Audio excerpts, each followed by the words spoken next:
So today we are back in Belize and I'm gonna show you how I make coconut oil from the tree to the bottle. Most of the coconuts I have today are from this tree specifically, but we have trees all around the yard. There's still some coconuts up there, as you can see. So let's get started. I'm gonna show you how to husk them, how to open them, and then how to turn them into oil.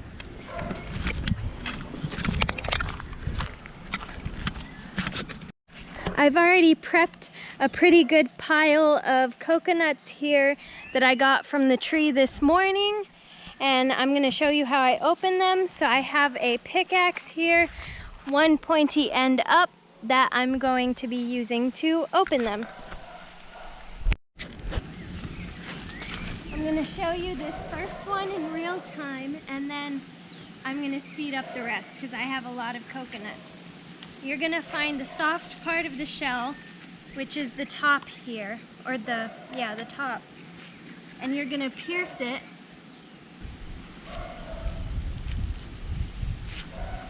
Hold the pickaxe down and pierce it.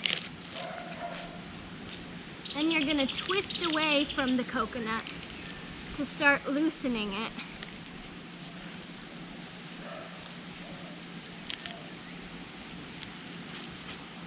And make an opening all around. You start peeling back the layers of the husk.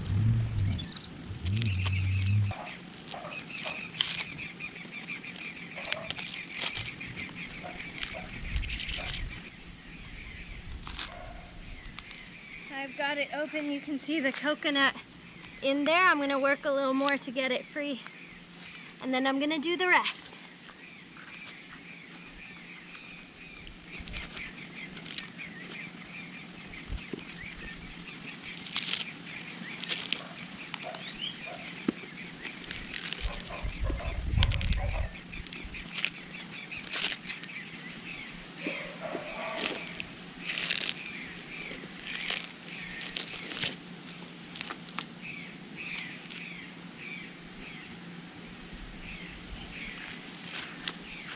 And there's the coconut.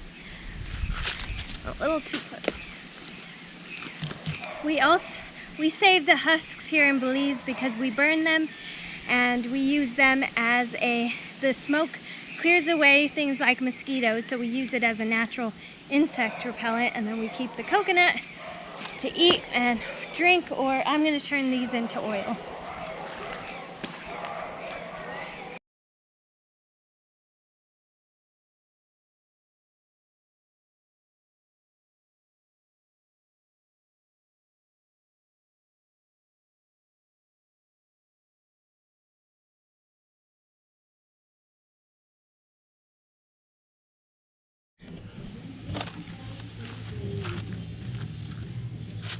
I'm about 8 coconuts in, and I thought this was really cool, so I could stop and show you.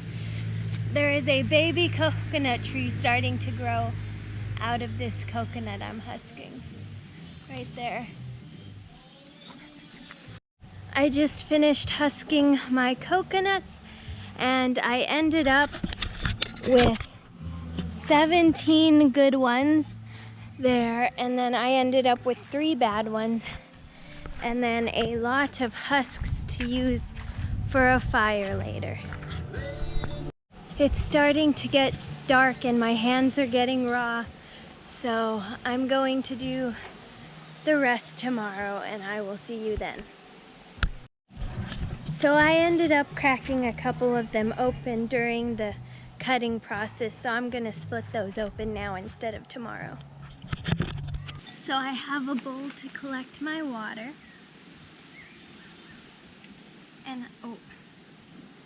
And I break it using the back of the machete. I'm gonna plug the hole in the coconut. Mosquitoes.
I don't know what that is.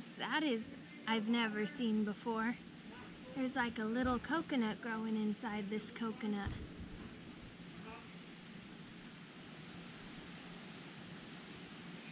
Today I finished cracking the rest of the coconuts. With 16 coconuts total for the oil.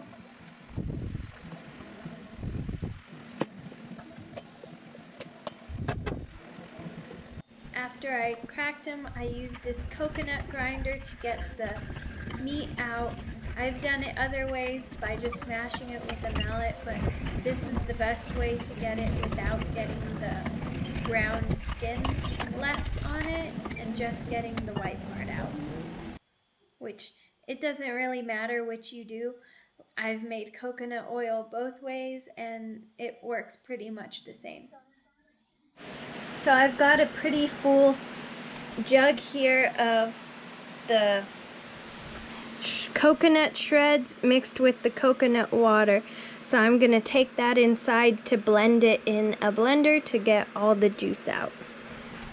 So when I did this, I found that I was able to blend it pretty easily and I didn't need to add additional water. But when I did it the other way, I did have to add a lot of water to make it blend, which this way was so much easier because that meant mostly just cream was left and not very much water, which means I didn't have to wait hours for it to cool and harden later. So this way it did make it a lot easier to separate the cream from the water. After I got the cream or the blended coconut out, I used a strainer to sort just the milk out. And then after I sort it, I keep that coconut and I squeeze it by hand to get the remaining milk out, because no matter how good you think you strained it, there's always more milk left in the coconut. So I squeeze it by hand until I'm sure that every last drop of juice is out. After that, I started adding it to the pot. See how there's 2 layers in the pitcher? You only want the top layer, the bottom layer is water, and you only want the cream. So after some time it'll start to separate. Now because this was such a big batch, I ended up starting to boil it down before I had finished blending. But I went back later and blended the rest and made more, but I just had so much it didn't fit in the jug, so I had to do it in separate batches.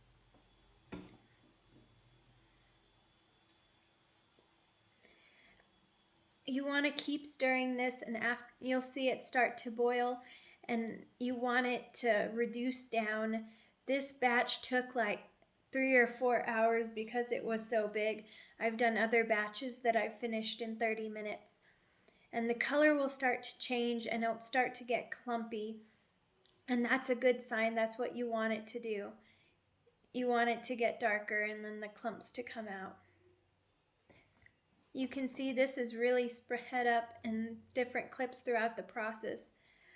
But I wanted to show you all stages of the process, because when I watched other videos on YouTube when I was first learning how to make it, I got scared when the clumps started showing up because I didn't know that was supposed to happen. You can see the oil separating the clumps, or what's left of the cream, and then the liquid it's boiling in is just the oil. So here is where I should have taken it out. I accidentally let it burn, but you're going to strain this when it looks about like that. See, that's how much I let it go, and I shouldn't have let it go that much because it was definitely very burnt. It was still usable and still delicious, but it was not as I would have liked it to be. So when it starts to clump like that and you can see it, you want to strain it out completely, take all those clumps out, and then what you'll be left with is just pure oil.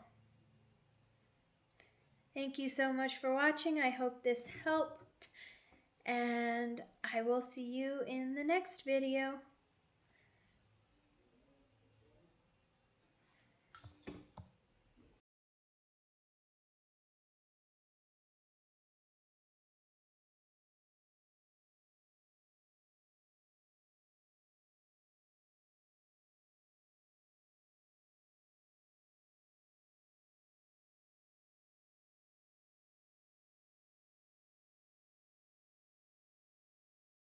Careful, because it's not going to go through as fast, right?